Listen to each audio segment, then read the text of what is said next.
What is going on, you guys? It's your boy Average Bob. Welcome back to the channel. In today's video, we're going to talk about the epic loss that the Giants surrendered in the fourth quarter of yesterday's game versus the Broncos. It was probably one of the worst losses I can remember as a Giants fan. Definitely gets up there when you just think about where they were at in this game and how good and comfortable everyone felt. And then the wheels kind of fell off from a play calling perspective. Jackson Dart has a bed-shitting moment and throws a terrible interception. And then you have accumulation of missed extra points. So I had a longer rant about what happened last night. I posted it. So if you want to see me really pissed off, feel free to go and watch that. And calling for everyone to be fired. But in today's video, I just want to talk about what happened throughout this game, talk about some highs, some lows, and contextualize it for you guys. If this is your first time watching one of my videos, I break down a lot of the Giants highlights after games, do a preview video, and then just post my thoughts as they come up throughout the season. And I did add some background and transparency. Wasn't sitting in front of my TV watching every single snap. I do live streams from time to time if I am offsides or false start by Illuminor there. But I do usually do some live streams as well. It was just yesterday I had a big family event and couldn't really get in front of it until the fourth quarter. Again, here we're seeing 2nd and 10, just unbelievable escapability and pocket presence from Jackson Dart. This is one of his really true biggest tests outside of that Eagles game, is playing against the Broncos defense, which is considered an elite top-tier defense in this league. It looks like they got some stick routes here in 2nd and 10. You got Bellinger going into the flat, Wandell hitting a little inside curl, and then who's that Hyatt going a little bit deeper. Dart steps up. Still, and then this is where really Jackson Dart's athleticism and potential is truly unlocked when he's on the move. You got to get guys downfield. Wandell recognizes this. He's breaking a little bit to the inside now, trying to get away, and great throw on the run. I think the defender 29 is like, what the hell is that? What else can I do there? So great grab by Wandell. He's kind of like the last of the Mohegans here at the wide receiver position that can step up and actually be functional. Again, we're skipping the commercials. Dart takes a snap, 1st and 10, steps up, and delivers this absolute strike to Bellinger, who gets behind the secondary. I mean, you guys know, if you've been fans of this channel for a while, we are the official podcast of the Bellinger Bros, the Bellinger Bro Army. Right up the seam, just gets behind, probably like a cover 2. Again, Dart steps up, kind of a hold there by Thomas, and lets one rip. Bellinger makes plays, man. I don't understand what this coaching staff does not like about Daniel Bellinger that Theo Johnson does better from a blocking and catching perspective. I don't know why this coaching staff is just so obsessed with Theo Johnson to the point it's a little bit weird. And I don't think Daniel Bellinger did anything necessarily wrong. Oh, that wasn't a hold. My bad. I got the better angle there. But he makes plays. Play him. Feed him. Give him a chance. All right, little RPO. Where is the cornerback? Get off a block. Anyone get off a block? No one there. 3rd and 2.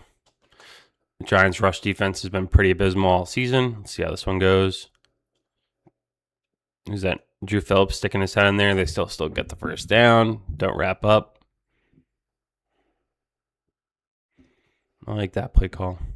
Oh my God. Burnsy. Brian Burns is having a probably potential for Defensive Player of the Year season. He's an unquestionable leader in this locker room. He says all the right things, and more importantly, he does all the right things and backs it up on the playing field. I think he's got to be one of the best leaders that the Giants have had since Justin Tuck. And if you think I'm wrong with that, I would love to hear your argument against it. But he is saying all the right things. He's pissed off, crying in the locker room after the game, walking down the tunnel. He cares so much. And I didn't think I would ever care or feel so bad for a guy making $35 million a year like Brian Burns does. But he deserves better from this coaching staff, especially the defensive coordinator, because he's playing so good. And he cares. And he wants to win. The Scat Man making men miss. Let's just see what kind of route he's running here. Just hitting the flat. You get Dart knows that this guy's coming untouched. Someone else has got to be coming hot here. But that's probably why there's some cushion for Scatterboo. The Scat Man cometh. Good play by Dart.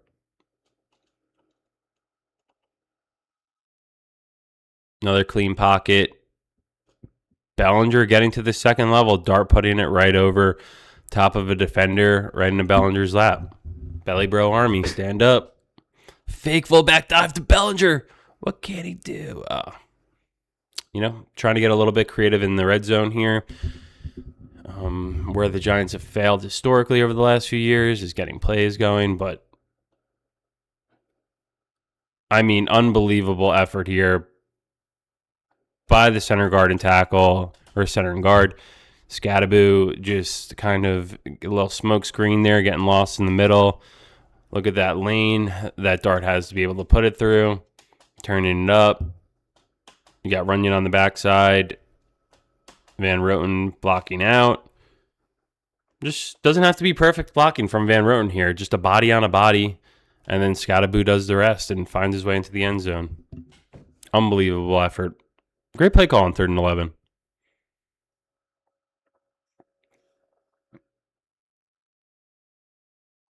And Jude McTammany, for all the Irish blokes out there, misses an extra point, and he misses a big one later. If you think about it, it's just cause and effect, how that will impact the game later. You look at it, you're kind of like, whatever. It's just an extra point. A week ago, I got shit on Twitter because I said special teams gets a C because you can't be missing extra points that are gimmies. It didn't bite you in the ass in the Eagles game when you missed one early, but this one, you missed 2, and it really bites you in the ass. F-. Can't bring this guy back. I feel here I am in 2025 saying I feel bad for kickers, but this is on Joe Shane. Jude McTammany shouldn't be the kicker on this team. Graham Gano shouldn't have been the kicker going into this season because we have enough data that shows us, hey, Gano can't kick because he's getting old and he's getting injured. Let's have a better option here. Great defensive play here. Little quick screen. And this is blocked up nicely, right? Tell me I'm wrong here. You get wide receiver blocking out, tight end blocking out. Sutton catches it. He's just got to either make a man miss, lower shoulder, get in the end zone, and guys go flying up. Good play by Okereke and Dane Belton.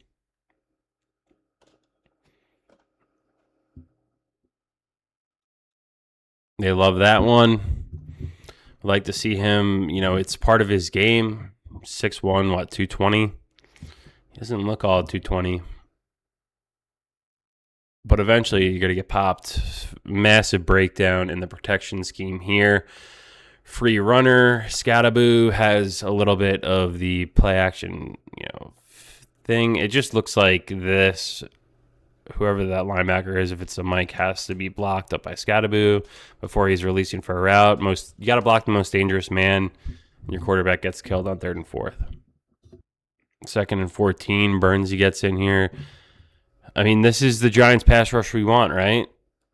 Dexter, Abdul, Kayvon, and Burns. And, Burns gets him moving upfield. This is probably something they practice a lot of. Once Kayvon's getting blocked out a little bit, just take the tackle out and let Burns step underneath because he's so quick and athletic. And you don't have to beat your man one-on-one to get there. Big sack before half.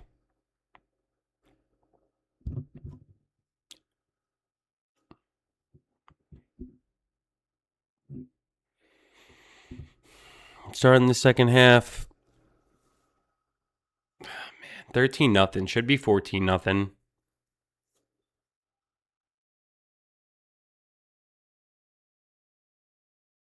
Yep, Bo Nix taking a shot deep. Had him. But Cordell Flott did a good job of running with him. Oh, man, this one was blown up from the start. Scatterboo lucky to get anything. This is what we've seen. This was pretty much a play for Saquon, right? Like, that we would run with Saquon where he would get absolutely pummeled in the backfield and have to make 3 guys miss to get back to the line of scrimmage. Rinse, wash, repeat for Scatterboo here. Luminor just gets beat to the outside. This is a toss. So let's talk about what the tight end, both tight ends. I mean, I would assume, so you have Theo who's got to, if this is a toss, he's got to get to the outside here and either block him out or just try and reach on him. Looks like Bellinger's going to be going up here, and then Illuminor just can't get beat to the outside. He's got to reach on him. Illuminor gets beat across his face. Theo also gets beat outside. Bellinger gets up to his guy, but doesn't really matter because two guys lose. Football's a team game. You got to win at the point of attack. JFM, Jets' favorite guy, Jonathan Franklin Myers, making a play. Dart steps up, delivers one to Theo. Good route by Theo, finding space, getting open, little drag. Someone forgot about him.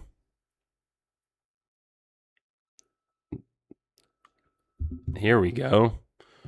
3rd and 12. The screen to Wandell finally works. Slot screen, a little bit of a jailbreak. Good blocking by Theo. Runyon getting pad on a pad. Good block by Theo. I'll give him that, even though I smack talked him earlier for his blocking. Gets the first down, moves the chains. Or maybe there's a flag or something. Oh, wait, no. Come on. Dart doesn't like it, rolls out, takes a sack.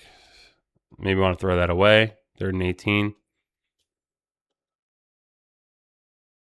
Lucky that's not picked. He does get a lot of passes batted down. I would assume if you were to look at a scouting report on Jackson Dart, they'd probably tell the defensive lines or edge rushers, if you can't get home, get your hands up in the air. See if you can knock it down. Because this happens quite frequently. Oh, love this rush. Hard nose running, 9 yards. Let's look at it here. It's a little, you get Bellinger kind of blocking out. It's kind of zone cutback, right? Zone read cutback. Scatterbo comes up and then out. Maybe like a counter. Let's see. Bellinger hat on a hat. They brought him over. This guy should probably be filling here. Let's see what he does. Illuminor gets on him a little bit, and then 40 gets caught inside. Allows Scatterbo to get 9 on 1st and 10. Wish they used some of this a little bit more towards the end of the game when they really needed it. I think you're going to have the crazy Theo Johnson play coming up soon. The screen's to Wandell. They throw him a lot, but today it looked like it was clicking.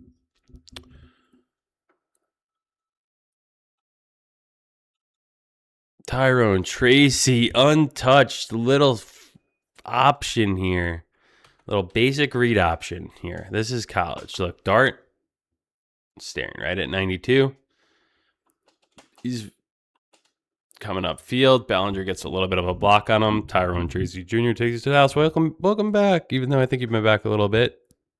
Tyrone Tracy.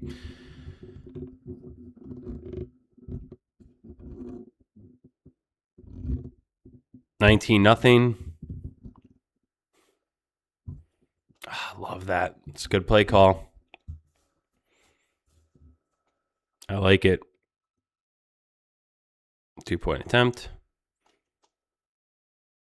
Just get past the stick. So if you do catch it, you get the 2-point. But again, Jude McTammany misses the first one, so it forces you to go to 2 there and make it 21.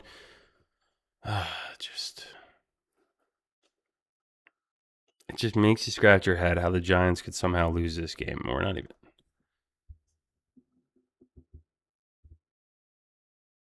Banks giving up a deep pass. I think we've all seen enough from Banks at this point in time.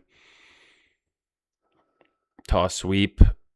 Carter, get him, Carter.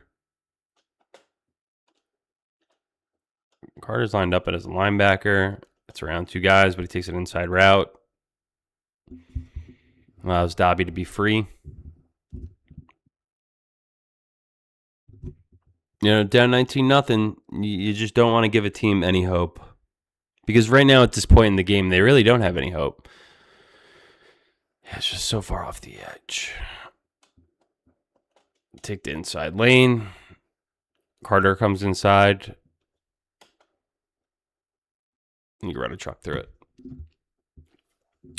yeah, you just don't want to give any glimmer of hope here.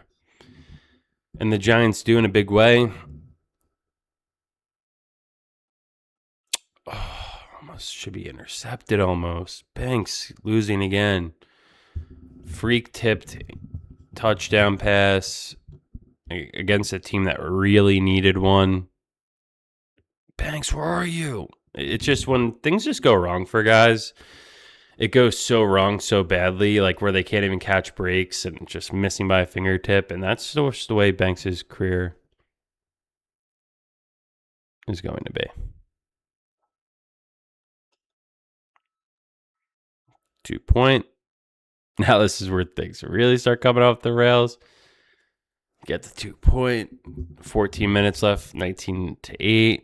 You're like, yeah, can't be that bad, right? And then you catch an insane break coming up here. Nice slant to Wandell.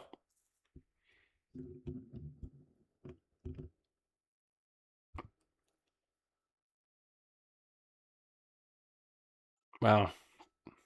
Oh my God. 4th round pick, ladies and gentlemen. Cam Scattaboo. Not much. Yards after contact. Yards after contact. Yards after contact after contact. I mean, how do you not just feed this guy to put the game on ice? Or yeah, go to Tyrone again. He was fine on that. Toss sweep. Tracy. Blown up. A little bit of a hold on Bellinger too.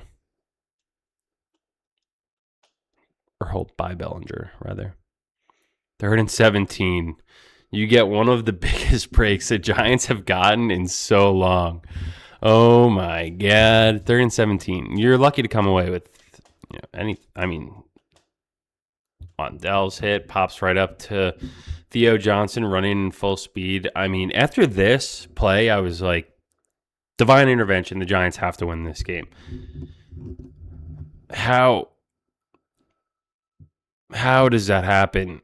And you still lose. You get one of the biggest breaks ever. It is funny because Theo Johnson just catches it in full stride. 26-8. How are you losing this game? 8.5 minutes left. My stomach actually is starting to hurt watching this, knowing what's going to unfold. Soft coverage, 3rd and 11. Oh, nice tackle by Drew Phillips. Look how athletic this is by Drew Phillips, actually. Boom. Spins up. Right up. I mean, that's so athletic. 4th and 2. Make a stop. Bat a ball down. 4 batted balls. Can't get there. Get your palms up. Knicks takes first and 10, I guess they converted. Going right down the field. 26-8. 6.5 to go.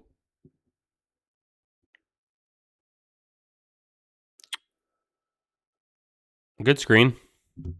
Got to give credit where credit's due. They drew that one up nicely.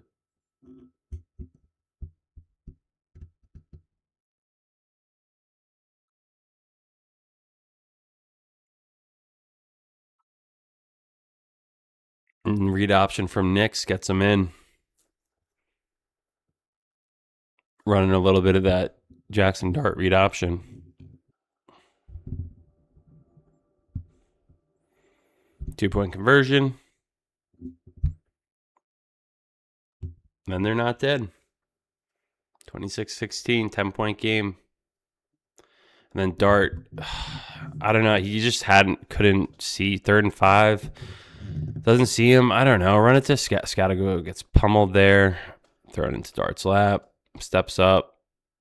Just drops it right in. Just can't have this turnover in this area of the field. Even if you do a draw or something, it takes down to 4 minutes and you punt. And then they have to go down the field a little bit, even though your soft-ass defense will probably allow it anyway. Mugged up. Just brutal. And then your defense. I mean, it's just you're putting your defense in an impossible situation here, but this is why the game of football comes down to all 3 facets of the game. Offense, defense, and special teams. Your special teams has failed you miserably already in this one, or they're going to fail even worse in a little bit. Your offense just failed you. with the interception, not taking enough time off the clock. Your defense is soft, letting guys run wide open. And then you get to a point here, 3rd and 8, 3-point game now. They've used their timeouts. You get a couple breaks here.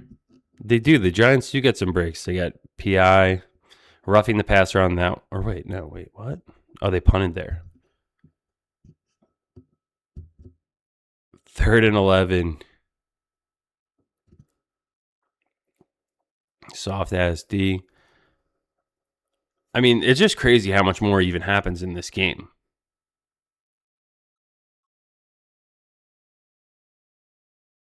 This game is so bonkers. Broncos going down the field here, and it's like Giants aren't even going to get a stop. Banks just goes inside for some unholy reason.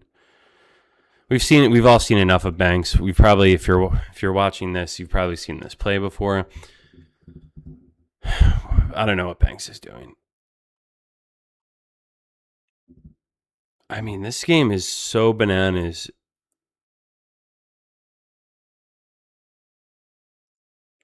Does Kayvon just take himself out of this play? He does take himself out of plays. But, respect to the Broncos on not giving up, because I think they got booed off their field in the first half. You let people hang around in the NFL, they'll find ways to win. Teams with decent coaching. So you give up the touchdown. You've given up 30 points in this quarter somehow, by the grace of God. You have a chance to come down the field and somehow win this game. Take a couple shots deep. You get a roughing the passer. You get a pass interference coming up. 3rd and 19. Like, this game should be over. And then there was almost the interception. 2 guys collide at some point at the end. This game is insane. Should have been another interception. But I think this one, we get the roughing the passer. Or they got a roughing the passer on 4th and 19. Yeah. And Wandell almost gets it. Just insane.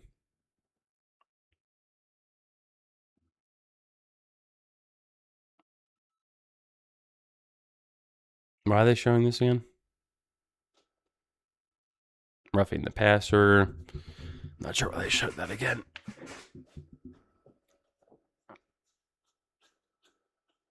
Then you add 15 to it. Let's make sure this is going.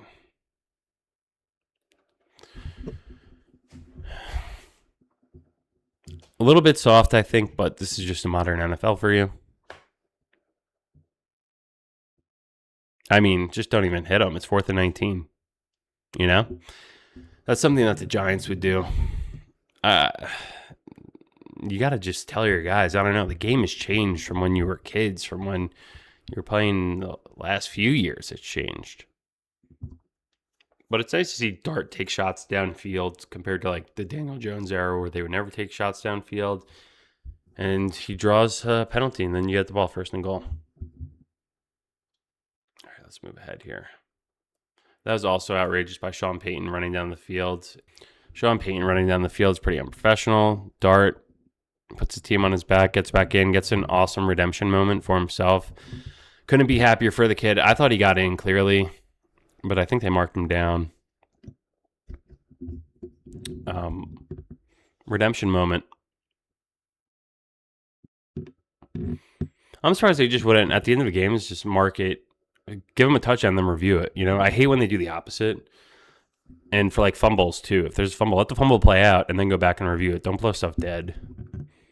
But in this moment, you have to say it's a touchdown because of the time that would run off the clock. Would have like a hectic moment to change the game because you have to be right on the ball. A lot of people pissed off. They're like, oh, the Giants should take more time off the clock to not allow the Broncos to get the ball back. It's like, what are you talking about? We've watched this team play for so many years. They do dumb shit. Like you would even trust that they might actually, like, I would assume that they might not even get in there, So you have to score whenever you have a chance to score. This is on your defense or your D coordinator for allowing the Broncos to go down the field in 30 seconds, 60 yards, kick a field goal. Banks, nowhere to be found. I mean, there's two guys open there. I mean, it just, and then Burns isn't back, but it's just so soft. Like, Banks burned again. He kind of deserves more blame than Jude and McTamaney, I think. I don't know. They all deserve their fair share of the blame, but the Giants, again, find historic ways to lose. This is an unforgivable loss for me. I still believe that they should move on from some of the coaches here. I don't care if they put up 32 points and the offense looks better. It's the same outcome, and the outcome for Brian Daboll is another loss. He'd have to go undefeated a full season, I think, to get above 500 at this point. So what else do you guys want to see from him? You let me know in the comments. Thanks for watching. Huge test coming up this weekend versus the Eagles. The Giants desperately need to figure it out because you're going on the road to Philadelphia. Who's hungry? Who's pissed off? The last time you embarrassed them on Thursday Night Football in primetime, they're going to be looking to take everyone's heads off. So thanks for watching.